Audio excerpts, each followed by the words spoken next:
Hello everyone, how are you doing? This is MD Tech here with another quick tutorial. In today's tutorial, I'm going to show you guys how to enable clipboard history on your Windows 11 computer, which will basically allow you to have multiple items saved to your clipboard at once. So if you want to copy and paste stuff and you want to have it saved to the clipboard, well, in today's tutorial, I'm going to show you guys how to have multiple items saved to the clipboard, or maybe you don't want it to be saved at all, and I'll show you guys how to do that as well. So we're going to go ahead and jump right into it. And we're going to start off by right-clicking on the Start button, and you want to select Settings. Select System on the left side if it doesn't automatically take you here, and then on the right side, scroll down underneath Clipboard. Go ahead and left-click on that.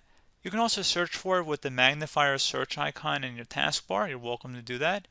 So anyway, underneath Clipboard, Clipboard History, save multiple items to your clipboard. Press the Windows logo key and the V key to view your clipboard history and paste from it. So let's say you go ahead and toggle that to the on position. And now let's say I tap the Windows and V key on my keyboard at the same time. It should launch the clipboard history down here. So if you had multiple items copied, so let me just do an example here. So let me just go copy something. And then let me copy something else.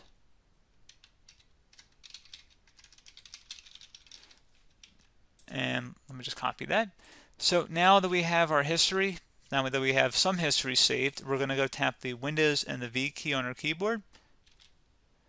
And there should be a history listed in here. So you have a lot of options. You can go ahead and clear all, which should be pretty obvious. Or you can go ahead and actually move what's in your clipboard saved. So if you want to paste something that's not the most recently saved one, you can go ahead and select the one you do want to paste. So now if I paste in that earlier one, it should be the one that was saved to our clipboard. Again, if I open up the clipboard history, you can see everything is saved in here. And you can also pin items to the top of the list. So when you have a whole bunch of items saved, you have the ones you use most often saved at the top. And you can also drag this window around too, which is pretty neat. So pretty straightforward process there, guys. Do hope I was able to help you out, and I do look forward to catching you all in the next tutorial. Goodbye.